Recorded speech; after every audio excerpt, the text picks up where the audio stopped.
up in a town outside of Atlanta. It's a pretty integrated town.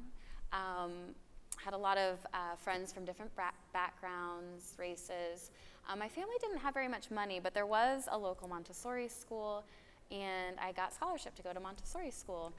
My first teacher was an African-American woman and had a really diverse class, and it was really wonderful.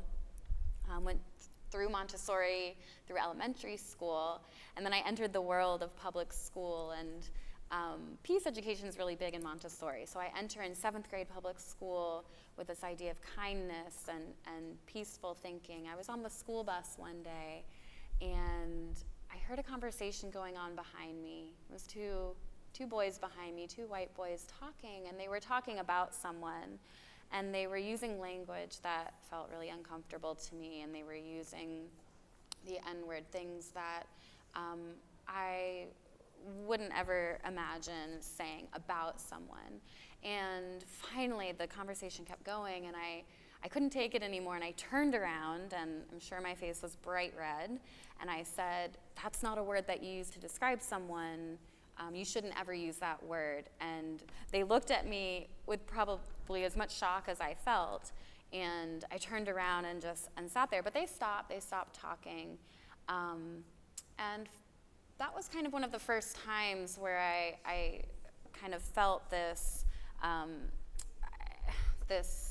disparity of like privilege and equity, and I could walk away from that situation and kind of not think of it anymore. Fast forward to college, and I went away to Boston for school. My sister went to University of Georgia, and she was driving home from college with her African-American boyfriend, and they got pulled over. And the police officer walked up to the door and looked in the passenger seat, looked at her, and said, "Ma'am, is everything okay? Is everything okay here?" And just hearing that story, I mean, it shatters me.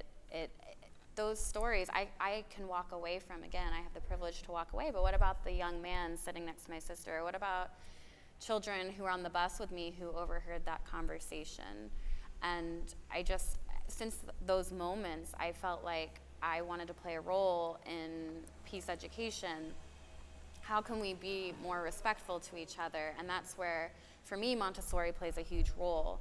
When I started studying Montessori and Montessori philosophy, the peace education is something that really stood out to me. That was Dr. Maria Montessori's goal, was peace education. How can we acknowledge each other's differences and our similarities and encompass all of that and make a more peaceful world?